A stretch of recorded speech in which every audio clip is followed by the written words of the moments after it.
السلام علیکم ورحمت الله وبرکاته. درنو لیدونکو هیله ده چې تاسو ټوله به روغ او جوړ یاست. نن درته د طب پوهنځي درسونو په جریان د اناټومي مضمون اړوند 5م درس وړاندې کوم.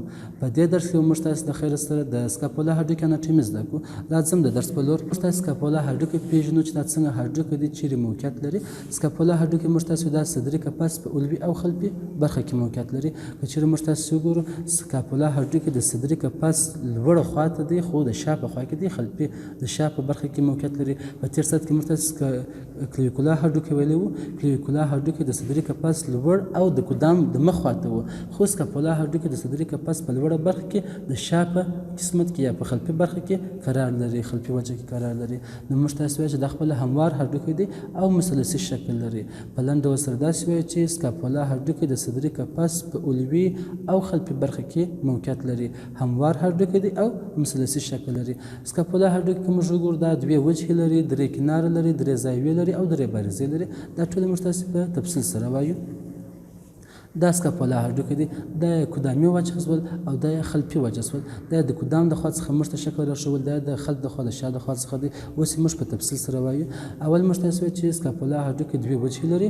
اول یې موږ قدامي وجه وایو. قدامي وجه چې دا موږ تاسو پښتۍ ته متوجه ده، نو ځکه دې ته کوسټل سرفیس هم ویل کېږي. که چیرې وګورو دغه تصویر کې دا سکاپولا هډوکي قدامي وجه ده، دغه وجه چې دا پښتۍ خوا ته متوجه ده، دې ته ځکه کوسټل سرفیس ویل کېږي چې پښتۍ خوا ته متوجه ده. او دا سطح مقعره ده، که موږ وګورو دا مقعره سطح ده او دا د سبسکیپولر فوسا په نامه سره هم یادېږي. موږ تاسې ویلی سو چې دغه قدامي وجه ته سبسکیپولر فوسا هم ویل کېږي. او په دغه ځای کې درې عضلي خطونه دي د سب سکیپولر مسل لپاره. په لنډ ډول سره داسې وایو چې د سکاپولا هډوکي قدامي وجه چې د مقعره ده او دې ته کوسټل سرفیس هم ویل کېږي، ځکه چې پښتۍ ته متوجه ده، او سبسکیپولر فوسا هم ورته ویل کېږي. او په قدامي وجه کې درې عضلي خطونه دي د سب سکیپولر مسل دپاره. دا قدامي وجه شول. ورپسې موږ تاسې خلفي وجه ته راځو. خلفي وجه موږ تاسې ته بیا محدبه ده او دې ته ډورسل سرفیس ویل کېږي. دا خلفي وجه ده، دا وجه محدبه ده، د ځکه ډورسل سرفیس هم ویل کېږي. او دا وجه د سپاین اف سکاپولا، دغه سپاین اف سکاپولا دی. د سپاین اف سکاپولا په واسطه دا خلفي وجه په دوو برخو ویشل شوې ده. یوه برخه چې د علوي برخه ده، بله سفلي برخه ده. دغه علوي برخه چې دغه سپاین څخه لوړه ده، دې ته سوپرا سپاینس فوسا ویل کېږي. او دغه لاندې برخه چې دغه سپاین لاندې ده، دې ته انفرا سپاینس فوسا ویل کېږي. نو موږ تاسو په لنډ ډول سره داسې وایو چې د سکاپولا هډوکي خلفي وجه هغه محدبه ده او ډورسل سرفیس هم ورته ویل کېږي. او بل د سپاین اف سکاپولا په واسطه خلفي وجه په دوو برخو ویشل شوې ده، سوپرا سپاینس فوسا او انفرا سپاینس فوسا. دا یې خلفي وجه شول. ورپسې موږ تاسو د سکاپولا هډوکي کنارونه وایو. موږ وایو سکاپولا هډوکي درې کناره لري. اول موږ تاسو علوي کنار وایو، پسې اونسي کنار، پسې وحشي کنار وایو. علوي کنار یا سوپیریور بارډر، دا کنار که موږ وګورو دا علوي طرف ته متوجه دی. که چیرې موږ وګورو دا سوپیریور بارډر دی، علوي طرف ته متوجه دی. که چیرې دغه سوپیریور بارډر دغه علوي کنار وحشي خواته پسې ولاړ سو، موږ تاسو به یو بارزه ووینو د کوراکویډ پروسس په نامه. دغه بارزه چې ده دا د علوي کنار په وحشي برخه کې موقعیت لري.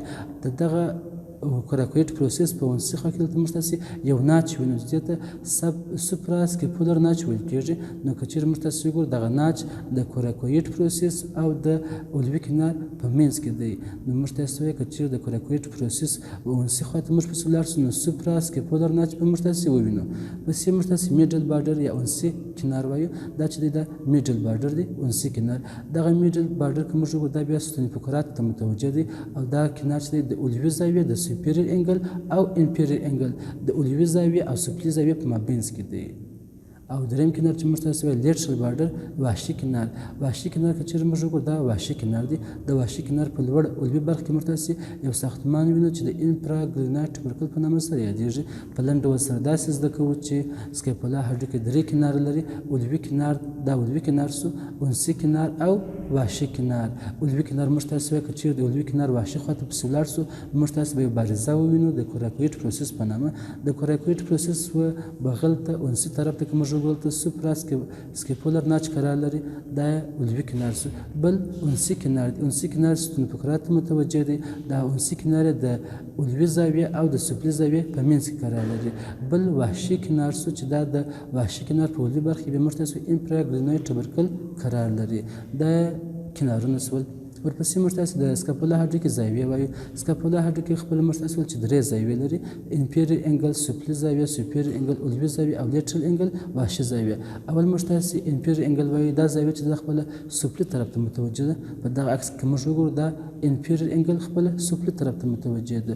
بله سوپیریر انګل یا علوي زاویه، دغه علوي زاویه موږ تاسې علوي لوړ طرف ته ده او انسي طرف ته ده. که چېرې موږ تاسې وګورو دغه زاویه د سکاپولا هډوکي په علوي او په انسي برخه کې یعنې مډلاین ته نږدې دی، نو په دغه ځای کې علوي زاویه قرار لري، یعنې علوي او انسي ته متوجه ده. بل لیټرل انګل یا وحشي زاویه چې په وحشي زاویه کې موږ تاسې ګلناټ کیویټي قرار لري چې د هیمورس د هډوکي سره شولډر جاینټ جوړوي. که چېرې موږ وګورو دا وحشي زاویه ده، دغه وحشي زاویه کې ګلناټ کیویټي قرار لري. دغه ګلناټ کیویټي د هیمورس د هډوکي د هډ سره مښلي او شولډر جاینټ په جوړولو کې برخه اخلي. که چېرې موږ تاسې وګورو دغه وحشي زاویه د علوي څخه سفلي ته درې ساختمانه لري. موږ تاسې به درې ساختمان ووینو. اول ساختمان چې موږ تاسې وینو سوپراګلیناټ ټبرکل، ګلیناټ کیویټي او انفراګلیناټ ټبرکل، دا به موږ تاسې په وحشي زاویه کې ووینو. نو په لنډ ډول سره موږ تاسې داسې زده کوو چې سکاپولا هډوکي درې زاویې لري: سفلي زاویه کښته یا سفلي طرف ته متوجه ده، علوي زاویه لوړ او انسي طرف ته متوجه ده، او بل وحشي زاویه کې موږ تاسې ګلیناټ کیویټي قرار لري چې ګلیناټ کیویټي د هیمورس د هډوکي د هډ سره مښلي او شولډر جاینټ جوړوي. نو دا زاویې شولې. ورپسې موږ تاسې د سکاپولا هډوکي بارزې وایو. موږ وایو سکاپولا هډوکي درې بارزې لري: سپاینس پروسس، اکریمین پروسس او کوراکویډ پروسس. سپاینس پروسس کې موږ وګورو دا سکاپولا هډوکي په خلفي وجه کې قرار لري او خلفي وجه په دوه برخو تقسیم کړې ده. موږ تاسې مخکې د سکاپولا هډوکي خلفي وجه وویله. خلفي وجه موږ د سپاین اف سکاپولا، سپاین یا سپاینس پروسس دواړه یو شی دي. د سپاین اف سکاپولا ورته وایي یا هم سپاینس پروسس ورته وایي. موږ وایو خلفي وجه د سپاینس پروسس په واسطه پر دوه برخو ویشل شوې ده، یوه سوپراسپاینس فوسا او بل انفراسپاینس فوسا.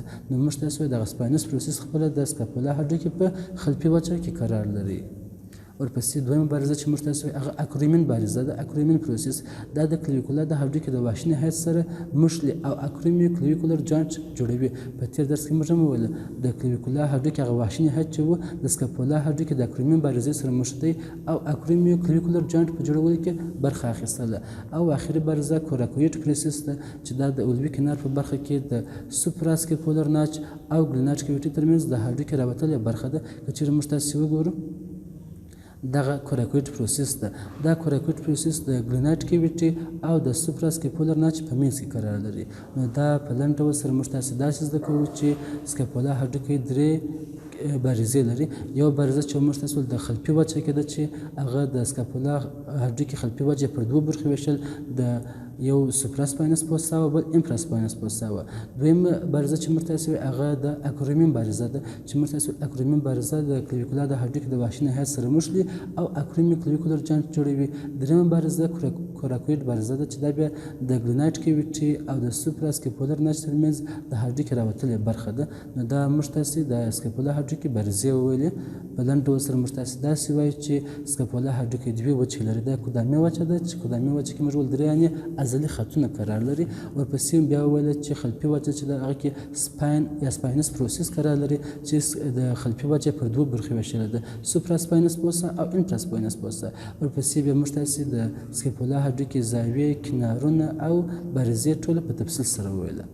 نو په لنډ ډول سره خلاصه یې داسې کوو چې موږ تاسو سکاپولا هډوکي دوه سرفیسه یا دوې وجهې لري. یوه انټیریر سرفیس یعنې قدامي وجه ده، بله پوسټیریر سرفیس یا خلفي وجه ده. موږ قدامي وجه هغه ته وینټرل سرفیس هم ویل کېږي، کوسټل سرفیس هم ویل کېږي ځکه چې د پشتۍ خواته متوجه ده، او سب سکیپولر فوسا په نامه سره هم یادېږي. ورپسې بیا پوسټیریر سرفیس یا خلفي وجه ول چې ډورسل سرفیس هم ورته ویل کېدله او د سپاین اف سکاپولا په واسطه په دوه برخو وویشل شول: یو سوپراسپاینس فوسا او بل انفراسپاینس فوسا. بل موږ تاسې وایو چې سکاپولا هډوکي درې بارزې لري: یو سپاینس بارزه وه، کوراکویډ بارزه او اکریمین بارزه وه. درې کناره لري: علوي کنار دی، بل موږ تاسې وحشي کنار دی او انسي کنار دی. او په آخر کې مو درې زاویې وویلې چې یوه علوي زاویه شوله، بله سفلي زاویه شوله او بله وحشي زاویه. موږ تاسې د نن ورځې درس خدای دې وکړي چې دغه درس مو یو څه ګټه پورته کړې. تر بل درس پورې خدای په امان، ښې چارې، ښه وخت.